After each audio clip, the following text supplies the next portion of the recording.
jékki-jékki rek ñëwoon na fi temps ba xool ban kii la woon sax 2016 ñëwoon na fi comme genre affaire yi rek xam nga ñun tamit ñu jug yëngal affaire yooyu noonu mu bàyyi mu jékki-jékki rek ñëwaat rek ne semaine prochaine dañuy génnee kër yi ci ay kilifa ay mag yoo xamante ni moom ñii ba ko bàyyam di jaay mag yi kër gi terrain yi moom fekk judduwul papam ne nii gaañu yaa ngi comprendre mu jóge def benn daw làqu daal demoon kaaw ba ñëw mu ne nii demoon kaaw ba ñëw ñibbisi rek ne fii terrain papam la essence yi comme que gis na léegi xaar yàlla nu mu mel nu mu yànjee rek ñu defar ba mu baax rek mu ñëw nee na day nangu kër yi ne leen prochaine dañu war a génn 21 kër waaw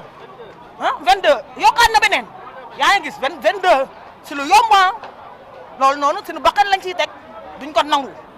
nangu ak weeru kool bi yaa ngi comprendre ay magam jëm woor ba heure bii nii ngay tàngal seen xol kii dina ko gis da koy gis incha allahu rabi nag mer nañ nag am nañ lu ñu metti moo waral lii te instant yi commencé guñu sax bay pare waaw dañ bëgg a wax suñu part doo pare merci asalaam. da ngeen toppal li nga xam ne moo di manifestation bi daal di woote fii nga xam ne moo di terrain Xaar Yàlla comme ni ngeen ko gisee nee nag dañoo am problème ak un certain Latir Mbaye depuis 2016 naka noonu dañoo ne dañ fi jëlee 22 maisons yooyu nag am na ay kilifa daanaka kër boo dugg am na ay kilifa loolu moo waral tey jile ñoom ñu wàcc sur le terrain wane seen mécontentement. pour rappel ñoo ngi fi nga xam ne moo di Grand Yoff précisément ca Xaar Yàlla.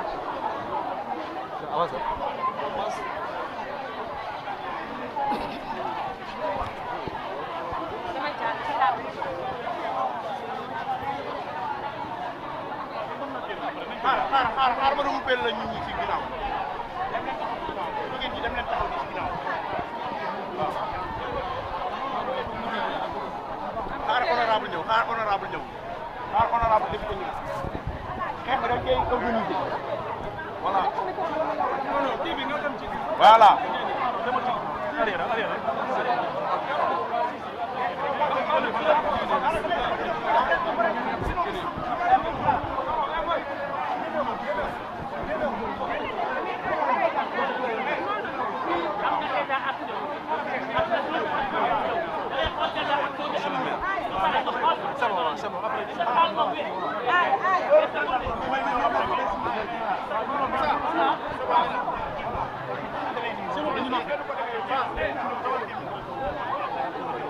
Louis, son baax na ok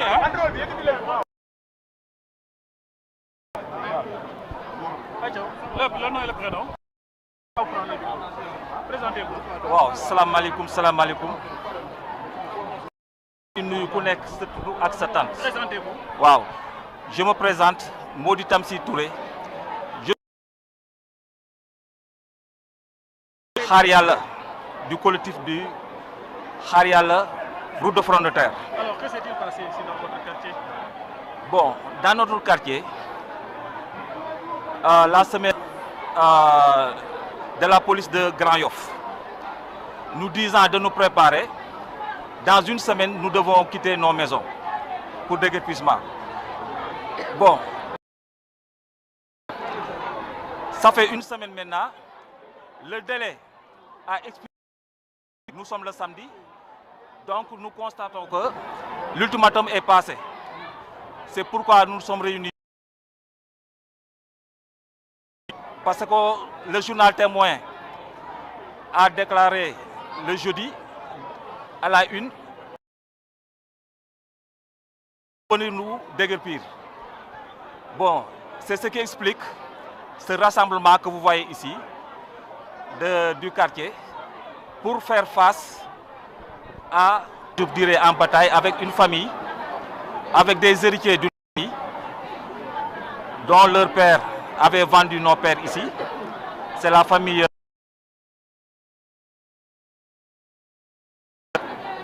ce problème. Et ce qui nous a le plus inquiété et ce qui nous a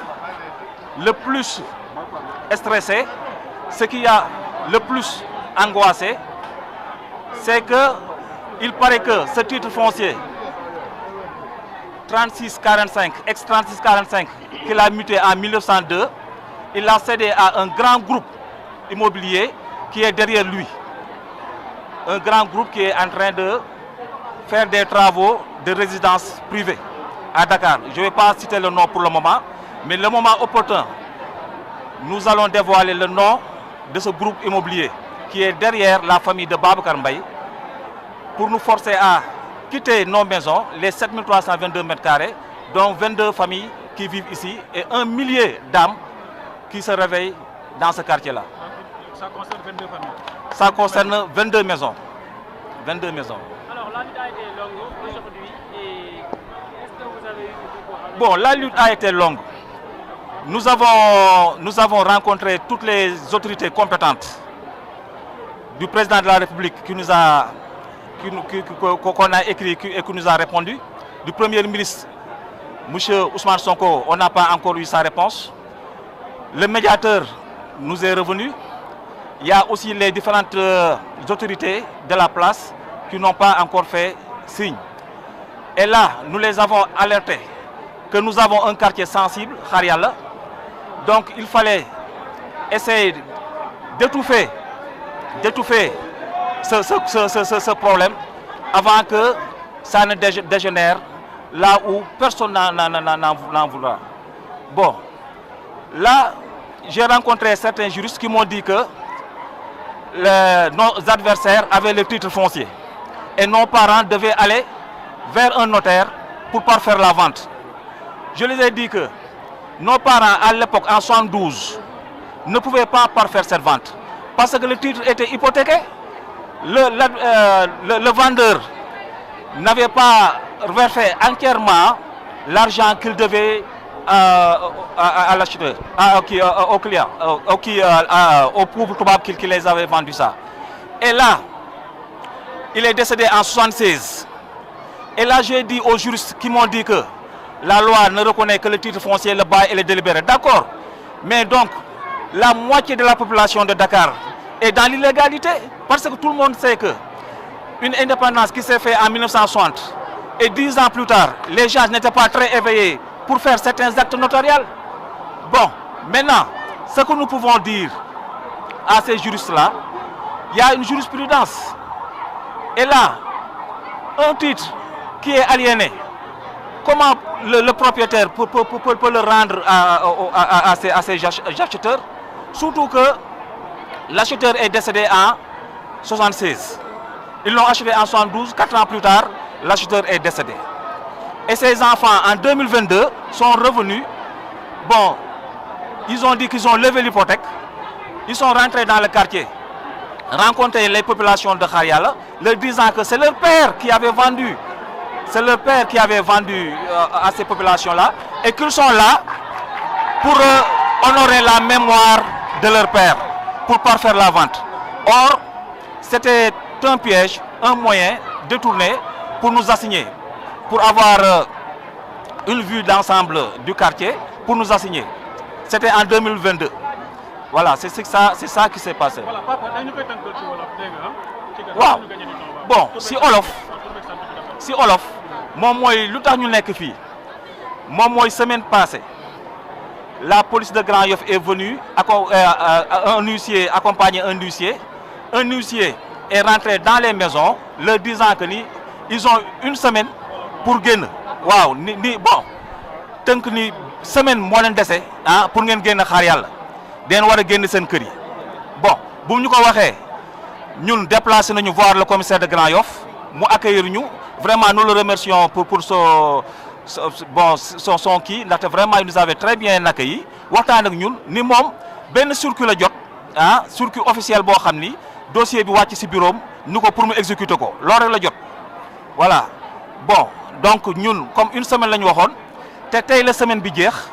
ñun nag léegi ñu taxaw xool di leen xaar ndaxte le journal bu ñuy wax journal témoin ci biir semaine bi génne na benn article bu ni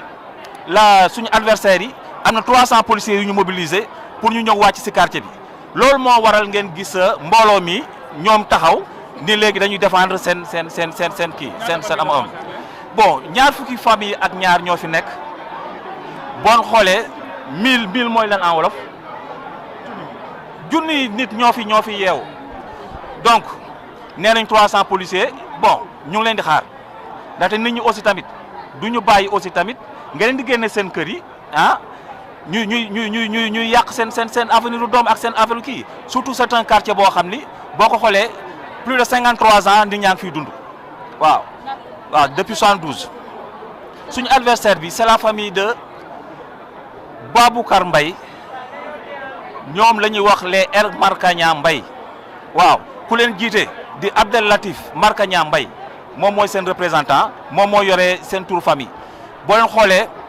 ñoom 6 personnes lañu 6 personnes lañu ñoom ñoo fi kii te ba pare aussi tamit dinaa waxaat tuuti si wolof boole leen beneen information ndaxte famille El Markagna Mbaye si article boobu ñu jox waa témoin ñoom nee nañu fii seen papa musu ko jaay nee nañu fii benn espace libre la woon boo xam ni terrain la woon boo xam ni ay mécaniciens ay gargotiers ah ay menuisiers ay éleveurs nee na ñoom ñoo ko squatté woon il a parlé des squatteuses waaw léegi amuñu titre ni droit réel d'accord mais ñun lu ñu jaaxal mooy baayam bu mu ñuy jaay dafa am benn plan de masse boo xam ne mu ngi fi à notre disposition pour les 22 maisons ak des reçus de versement ak ay actes faisant foi ak cachet papam moom moo amoon par exemple si acte de vente yooyu te nee na il a insulté bon dafa saaga suñu papa yi bon xam nga lii nee nañ amuñu plan de masse xam nga lii plan de masse su ñaari titre foncier yi la moo nekk 36 45 ak 16 175 bu nekk fii à côté moom dafa insulté suñu mémoire papa yi xam nga tax mu insulté suñu mémoire papa yi ndax fii ku ko gis xam ne du ay fàq dëkk ñoom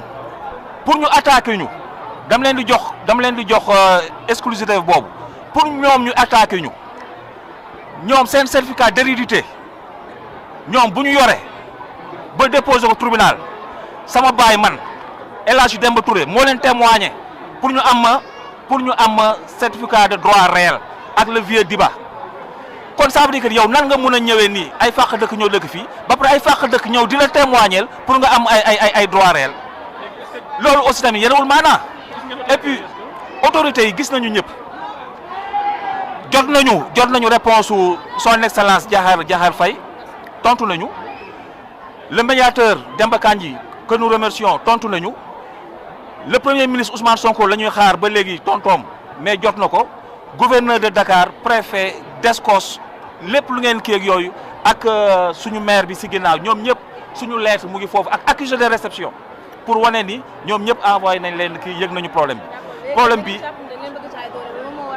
mais problème bi ñun lu ñu soxla mooy parfaire la vente bu fekkee ne mënuñu parfaire la vente na l'état sénégalais dugal responsable comme l'a dit monsieur le maire ñëw toog ak ñooñu wax ak ñoom ñun loolu lañu soxla mais ñun suñu papa yi dañ ko dañu jënd terrain yi ndaxte léegi bu ñu demee tribunal ce qui est extraordinaire mooy premier jugement bi en référé bu ñuy defaat appel en référé bi c'est le même juge qui a le référé d'expulsion c'est le même juge aussi bu def kii appelu encore kii bi mais loolu mënul nekk normalement moom nan la mën a waxee kii yom ba pare di weddi boppam mënul nekk côté boobu aussi tamit ñu ngi si soññ suñu avocat yi ñoom ñu gën a xarañ si côté boobu xool loolu aussi tamit lan moo ko waral bu fekkee nag aussi la loi sénégalaise loolu daf ko nangu ñu xam ndaxte aussi naa leen wax benn affaire man dafa am lu ma jàng si loi sénégalaise te si lu ma ko jàngee c'est pas ay juriste ñoo ma ko jàngal mais su ma leen waxee ni oustaz Aliou Sall moo ma jàngal loi boobu mais man dina leen jaaxal ndaxte oustaz Aliou Sall dañ ko laaj lan mooy loi mu leen loi élastique la rek yaa koy taw yi ba fu mu yem foo bugg mu yem foofu lay yem te dafa mel ni loolu moo si am ndaxte en première instance affaire baa ngi toujours en fond ñoom nanguñu topp dossier bi ba pare tourné nii dañu war a génne express avec un grand groupe boo xam ne mu ngi seen ginnaaw groupe boobu di leen épaulé pour ñoom ñu génne population yi man maa ngi tudd Mody Tamsir Touré je suis le président du collectif des habitants de Xaar Yàlla Grand Yoff waaw merci.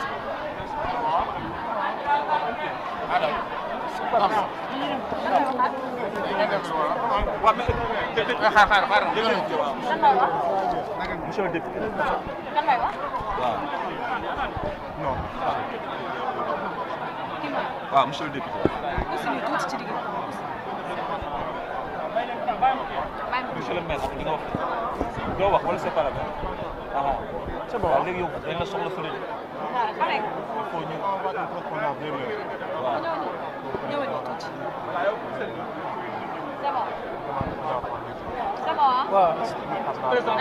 waaw salaamaaleykum man la honorable député El Hadj Babacar Tambadou.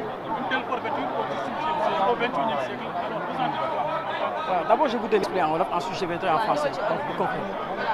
Tout d'abord maa ngi mastawu vraiment population Xaar Yàlla ci fitna bi nga xam ne tey jii dafa wàcc seen kaw parce que lii vraiment c'est incroyable parce que man dama jàpp ne xel mënul nangu ay population dëkk ci gox pendant plus de 50 ans seen bàyyi jëndoon terrain yi même bu fekkee ne sax comme l'a expliqué donc le président du collectif que bi nga koy jënd xëy na peut-être sur le plan administratif les gens n'étaient pas très bien éveillés maanaam nit ñi maanaam xarañ ñu woon pour xam ni suuf boo ko jëndee da nga ko war a këyit du dëgër laay mais li am ba am li leer ba leer mooy ñoom la famille Mbaye seen baay dafa jaayoon suuf si ay nit ñu jënd ko tabax ko dëkk si pendant 50 ans ñu xëy suba bëgg ñëw ànd si ak un lobby parce que je dirais que c'est un lobby dem créer seen i këyit ñëw indi seen i titre nit ñi dañ leen di génne loolu xel mënu ko xalaat mooy wax nag vraiment la famille Mbaye fekkee ñu ngi may dégg ñu ragal yàlla parce que lii mbiru àdduna la parce que xel mënu xalaat tey jii nga génne waa Xaar Yàlla yi ñi seen kër yi bu ta nekk da ngay jaar ci kaw nit ñi rek da ngay rey nit ñi rek te dara jaru ko pour man àdduna jaru ko parce que lan la buñ ko jaayee après ay oto lañ siy jënd yu rafet takk si ay jabar wala nangam jaru ko ñii ñoom terrain bi liggéeyuñu ko seen baay sax moo ko liggéeyul kon bu fekkee ne ñoom dañuy dute ne seen baay jaay na way jaayu sax loolu déjà waroon a tax ñu mën a toog mais comme ñii am na ay preuve leer nañ que ni seen baay yi dañ dundoon kër yi ba tabax fi ba dëkk fi comme waroon nañ ñu dellu ginnaaw te xam ne lii moom mënut a aboutir damay nag avertir autorité bi sincèrement parce que li am ba yooyu mooy Xaar Yàlla yëpp ñu ngi nekk benn say ànd ak collectif bi duñu seetaan mukk vraiment ñuy génne ñi seen i kër ay dëkkandoo lañ yoo xam ne depuis plus de 50 ans ñu dëkk mënoo ñëw toj kër gi bàyyi kër gi toj kër bee bàyyi kër gi loolu mënut a nekk donc autorité bi na saisir dossier bi mu jël ay responsabilités am mu fexe vraiment ba ñu régler problème bi ñu bàyyi nit ñi ñu dëkk seen kër yi loolu la amoon donc si ay kàddu di leen sant leen gërëm bu baax jërëjëf c'est bon. C'est le résident qui parle d'abord avant c'est le résident qui parle d'abord. Salaamaaleykum. waaw salaamaaleykum maa ngi tudd El Hadj Ibrahima Gueye nekk résident fii Xaar Yàlla coow lii bi mu commencé ak léegi mu ëpp ñaar fukki at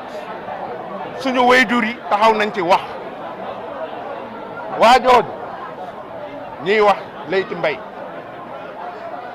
li mu jaar ba ñëw am këyitam xam nañ ko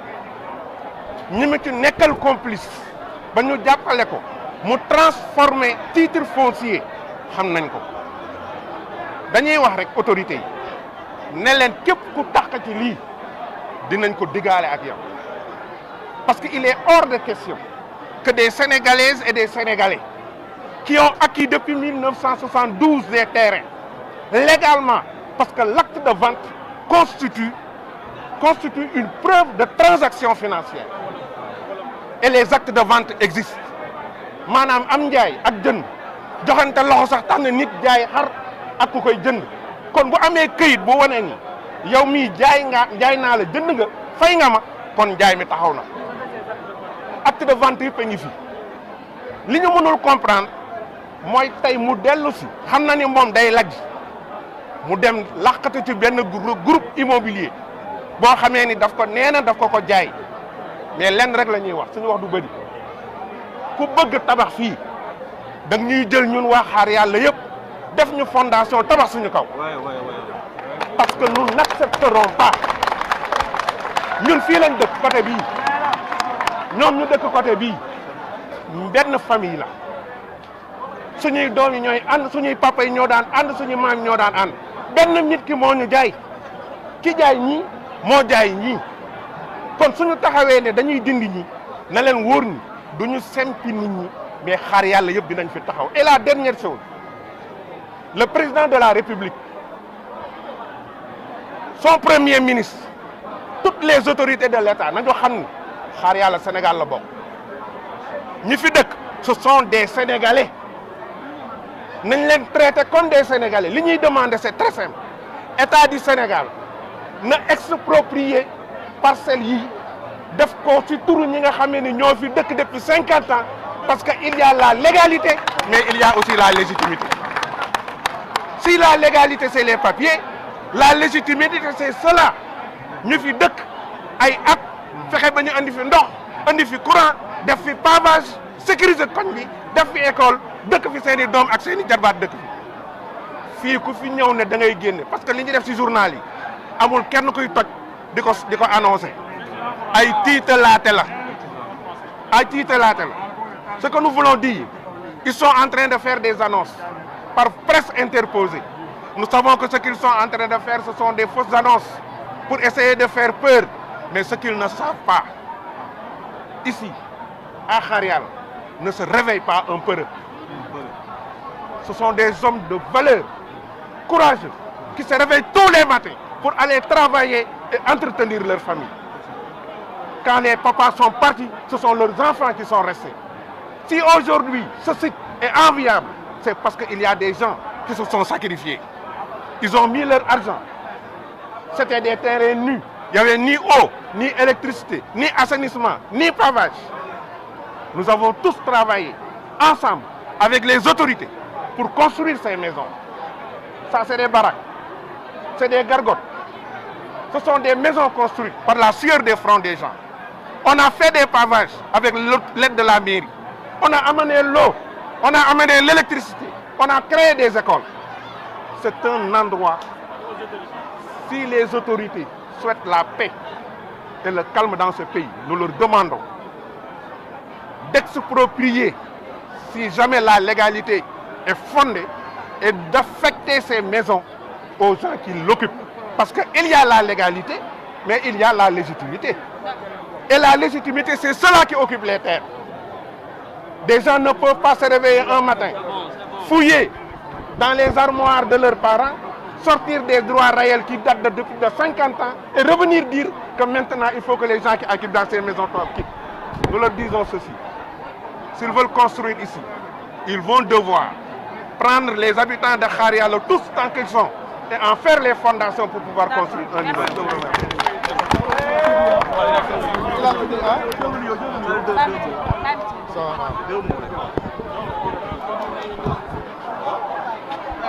Il a tout dit. Bon. Salam alaikum. Man le professeur Sidibé. maa ngi dëkk Kharial fii. Man li may yokk rek ci li Ibrahima Gueye wax mooy ah. Donc asalaamaaleykum. maa ngi présenté wu d'abord man le professeur Sidibé. Man le professeur Sidibé. En français, d'accord. Je me présente tout d'abord.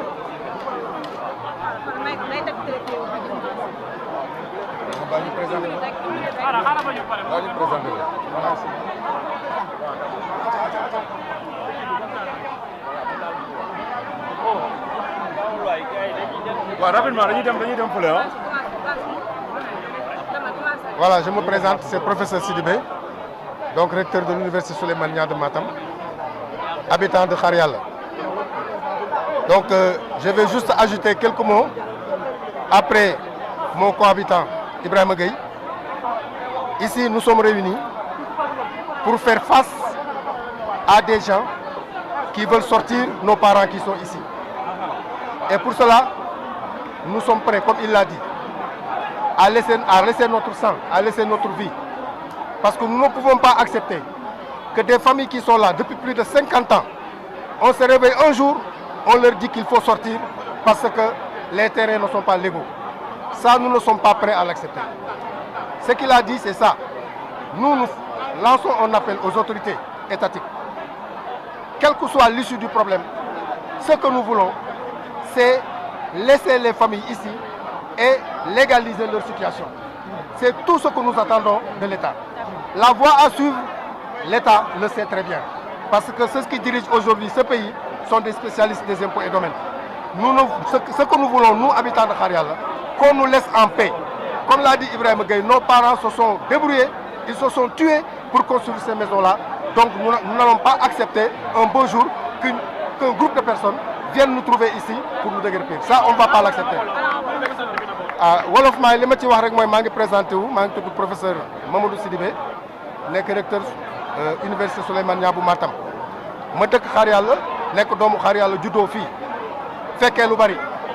tey boo gisee ñu toog fii tey c'est parce que xëy rek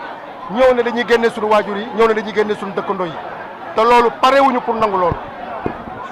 sama naataangoo bi léegi Ibrahima Gueye bi nga xam ne ñoo bokk dëkk Xaar Yàlla fii mu nekk doomu Xaar Yàlla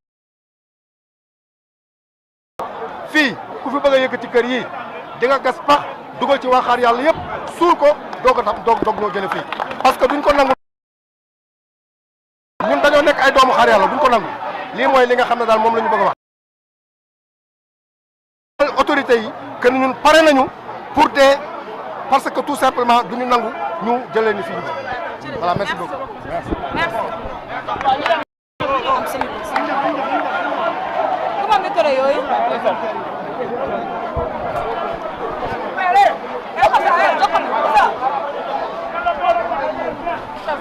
delloo leen seen micro. xam nga moom beneen micro. joxe leen micro ba pare ci jox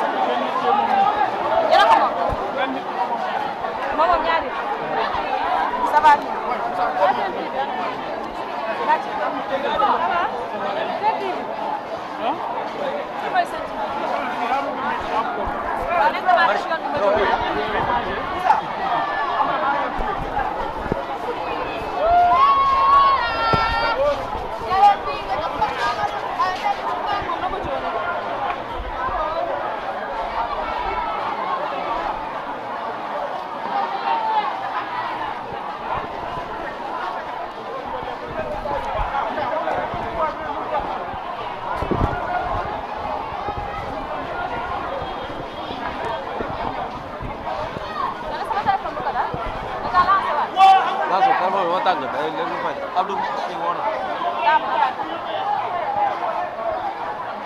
am lan moo tax muy tàng parce que fii naaj bi si tànk bi jàpp téléphone.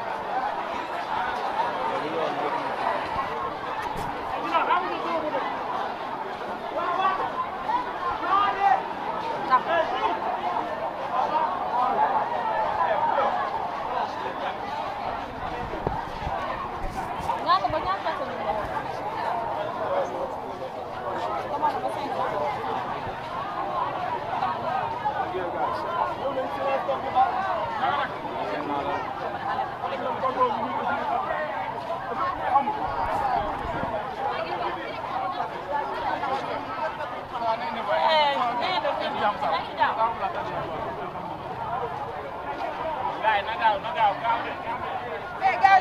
gaaw leen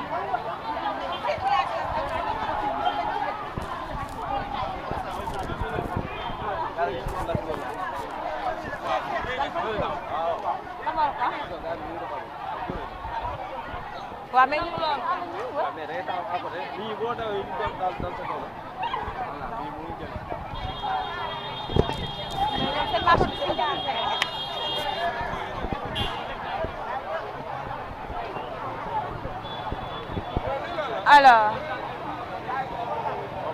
alors ñoo ngi fi nga xam ne moo di Grand Yoff précisément ca Xaar Yàlla comme ni ngeen ko gisee ñi nga xam ne moo di waa communauté bi nag ñoom dañoo mer jamono ji ba futu parce que dañoo ne da ngeen di ñëw yëkkati fi nga xam ne moo di seen dëkk waaye depuis 50 ans lañ fi daal di dëkkee benn waay bëgg ñëw xëy benn jour rek yëkkati leen fi loolu moo waral jamono ji daal di génn def seen manifestation.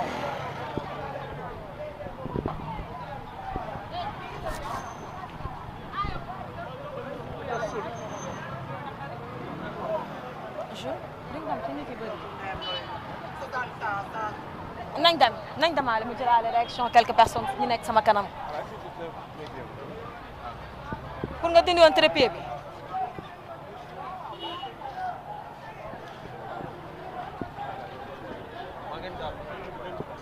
waaw nañ dem ci kanam gaaw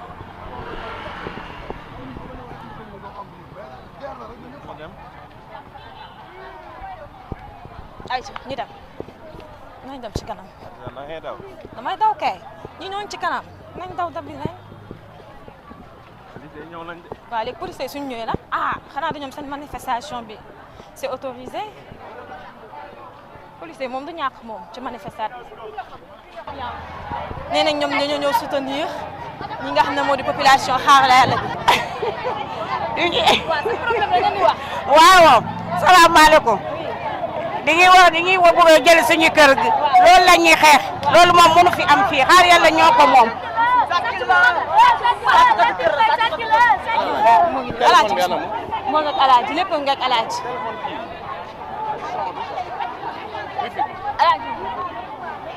alors nañ dem ci kanam alaaji day topp suñu ginnaaw maman lan mooy tey seen problème bi fii lan moo waral seen wàccaay sur le terrain dañu jàppale suñu dëkkandoo yi affaire kër yi terrain yi seen kër yi xëy bis rek ne ñoom moom kër yi te dafa métti xam nga ne loolu la de loolu mooy suñu taxawaay di leen jàppale ndax ay dëkkandoo yi baax lañ wax dëgg yàlla da yàlla defal jàmm. alors ñu xuus rek dem xoolewaat keneen ku ñu war a mën a jël par rapport ak situation bi ñu daal di memmeeku fi nga xam ne moo di Xaar Yàlla jamono ji ñii nag meer nañ ba foto sëñ bi. waaw man li dama ko nangu ay pa ay magum jëm nga leen di doxaloo nii si naaj bi nii lii c'est pas normal lii dafa métti ay magum jëm nga leen di doxaloo fii nii moom c'est pas normal loolu laa amoon ma sax yow nag saa boo ñëwee fii moom. pas de violence pas de violence.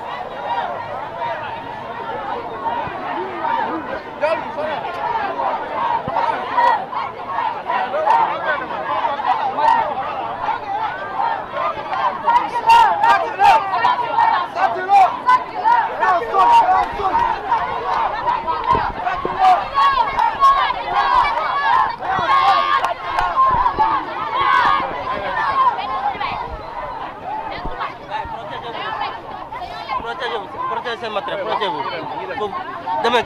ci kanam moo gën ngeen fii. alors moytu li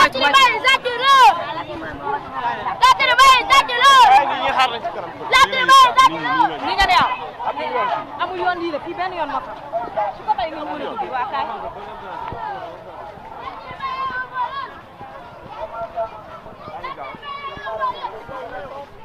dugal ni ñu bët attention ah ci bi marché bi ngay dugg tey la marché samedi dugal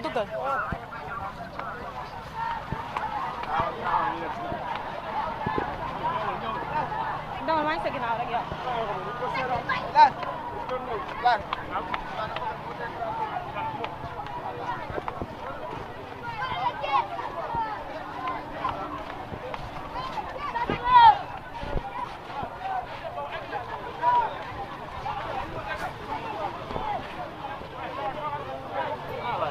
moom suñu ginnaaw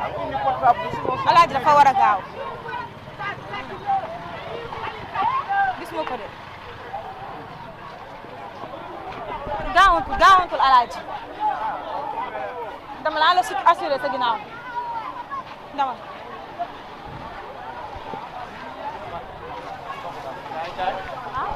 wala arrêté laay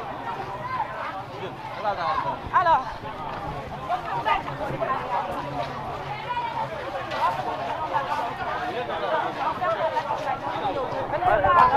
Xaar Yàlla daanaka 50 ans ñoom ci kër yooyu lañ dëkk loolu moo waral manifestation bi ngeen leen di daal di memmeeku ñëpp a ñu ñëw dégg comme ni ngeen ko gisee ñoom nag dañoo amee ba fukk ñu ne ñoom parewuñu sax pour bouger fi nga xam ne moo di Xaar Yàlla ndax fi lañ mës a xam donc Latir Mbaye du tax ñu fi jógee muy mag muy ndaw muy paa ñëpp a ngi fi jamono ji daal di teew.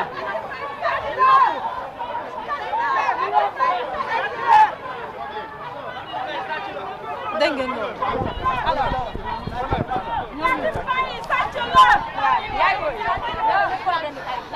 suñu kër yi la suñu papa yi jëndoon am na 53 ans ñu toog benn bis benn waay ñëw ne Abdou Latif Mbaye la tudd mooy doomu borom kër gi dama leen a bëgg a defal seen titre foncier ndax sama papa fa mu tëdd mu tàlli parce que ñun jullit bu sa waajur génnee àdduna ñaanal ko ak wàcce kaamil la ñu xam mais moom teg na baayam fitna yowmal xiyaam parce que xam na ni baayam moo jaay suñu baay mu ñëw tey bëgg a nangu suñu yëf si force barki démb ñu toog mu indil ñu huissier ak ay policier ni une semaine la ñu may bañu ñu ci dara nag dund wala dee rek talaatay njarndeem sunu kër la sunu bàyyee ko jëndoon suñuy acte de vente ak yëpp a ngi yëngu papa am dafa waroon defal sama papa sunu papa yi titre foncier yàlla def mu feebar génn àdduna moom foofu la bëgg a jaar mais duñ ko nangu tey duñ ko nangu ëllëg.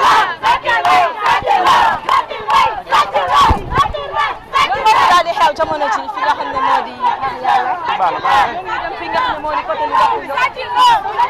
ginnaaw nag jamono ci ñoo maire ba futtu nee nañ ki nga xam ne moo di Latir Mbaye ab sàcc la parce que seen kër yi ñoom ñoo ko moom depuis 50 ans donc mënuñu nangu ki nga xam ne moo di Latir Mbaye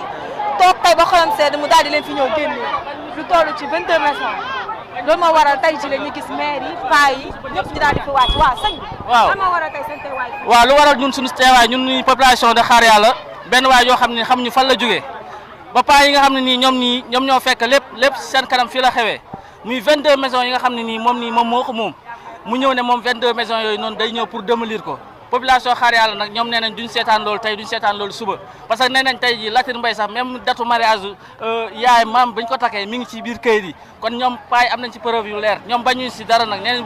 bu waree démolir maison yi nii kon dina jaar ci ay néew yu bari bañuñ si tey ba sànku si suba moo tax ñu war a defar marché bi looloo ko war a booba tey nag ñu ngi yéeg di wàcc chaque année nii la koy yëngalee peut-être tabaski wala weeru koor luñ si bañul nag bañuñu ko si jaajëf. D'accord jërëjëf Aïcha nañ daal loolu moo fi situation jamono ji ñoom nag jamono ji ñoo ngi jubal di dem ko ñu ñeneen ki nga xam ne moo di Latir Mbaye moo bëgg nangu seen kër ñu toll ci 22 maisons te ñoom kër yooyu nga xam ne bëgg nañ ko nangu ça fait 53 ans ñoo ngi dëkk ci yooyu les kër jamono ji amul maire amul paa amul mag amul ndaw ñëpp a ngi ni wàcc sur le terrain ngir rek réclamer li nga xam ne moo di seen injustice bi oui sëñ bi la bëgg wax desandi ci sa kàddu par rapport ak li nga xam ne moo di situation bu ñu fi daal memmeeku fi nga xam ne moo di Xaar Yàlla lan moo waral tey wàcc sur le terrain. li waral wàcc sur le terrain bi mooy que dañu am suñu ay kër ñu bokkoon nangu si suñu loxo foqati.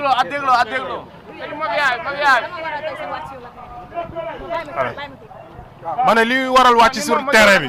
mooy dañoo am suñu ay kër ci suñu ay kër yoo xam ne dañ ko bëgg a foqati si suñu loxo dañ ko bëgg a foqati laa la wax de lañ ko bëgg a def te duñ ko nangu. Latir Mbaye moo bëgg foqati suñu ay kër parce que dafa ne ndonam papam la te moom il paraît que bi papam di jaay fii 7 ans la am xaw ma 8 ans mu dem immigré ji luppe addunaam tey jii loolu la bëgg a dabu si fii ci Xaar Yàlla mais duñ ko nangu parce que gis nga mobilisation bi ni mu toll Xaar Yàlla yëpp tey benn bopp la Xaar Yàlla Grand Yoff Arafat Cité Millionnaire yëpp nekk nañ tey benn bopp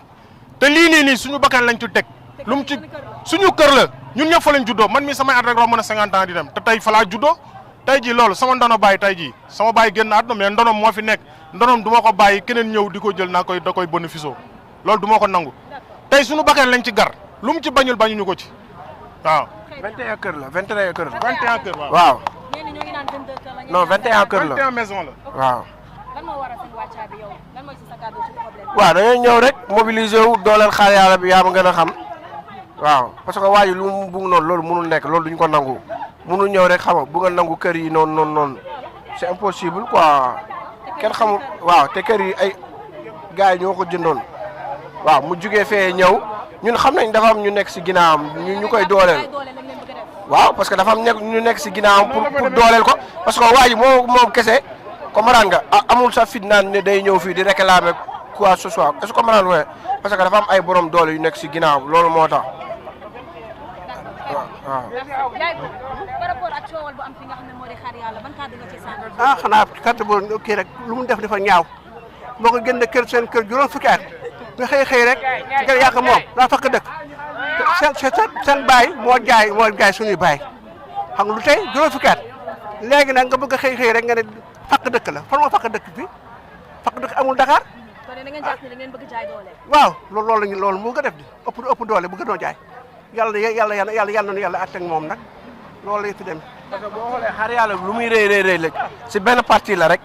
comprendre nga benn parti rek lay ñëw luy réclamer mooy boo xoolee parti bële mooy lu ko déparé mooy côté sëñ bi noonu comprendre côté liban bi noonu ñëw noonu parti boobu noonu kese la si Xaar Yàlla. waaw benn parti la kese si Xaar Yàlla. ma dolli la ci benn affaire parce que pratiquement moom li muy réclamer tey jii fi ñu naan kër sëñ Mbacke Medina bi ci même loo bi la fi ñu naan kër sëñ Mbacke Medina ci même loo bi la mais dafa xam ne foofu kër sëriñ bi la mu ne foofu du ma ko boole ci xeex bi ñi nga xamante ni nag moom bokkuñu ci code parti kër sëriñ bi ñooñu moom dama leen di jaay doole jël seen alal. maanaam moom daa am ay kër yu mu ciblé. déggoo la ma ci même loo bi la ci kër sëñ Mbacke Medina ci même loo mu seppi benn kër googu yeneen kër yi mu ne da koy jël ci doole ba bari am ay borom doole yi nekk ci ginnaawam di ko dooleel ci loolu pour mu war a mën a ñëw jël suñu kër yi mais ñun tam suñu bakkan lañ ciy gar parce que mënoo juddoo ci kër ba toll ni nga fi toll ah am fi ay doom ba maye leen fi ah say doom ñëw dem takki fi ay jabar ak yooyu yëpp am fi tey jii nga xëy un bon vaurien jógee fële ne day ñëw jël sa kër gi suñu bakkan lañ ci teg lu mu ci bañul bañuñu ko ci te mobilisation bi gisagul dara sax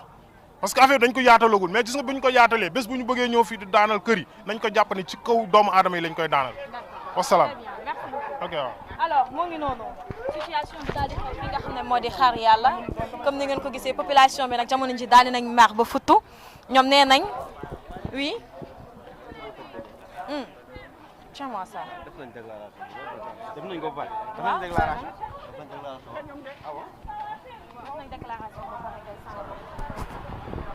alors suñu mbokk internet Kéwoulo TV loolu lañ leen andiloon fi nga xam ne moo di xaar yàlla ginnaaw nag population bi ñu daal di mere ba futu nee nañ un certain Latir Mbaye moo daal di ñëw bëgg foqati li nga xam ne moo di seen 22 maisons ci seen ay loxo ñoom nag depuis ñu dëkkee ci li nga xam ne moo di seen kër yi mot na sax 53 ans ñee ni naan 50 ans ba tey jële ki nga xam ne moo di un certain Latir Mbaye bëgg ñëw foqati seen i kër loolu moo waral tey jële ñu woote ab point de presse ñee ni def marche ngir rek réclamer li nga xam ne moo di seen droit parce que ñoom jàpp nañ di injustice la loolu moo taxoon tey jële ñu wàccaloon sur le terrain ñu jox leen dig daje ëllëg incha allah merci beaucoup.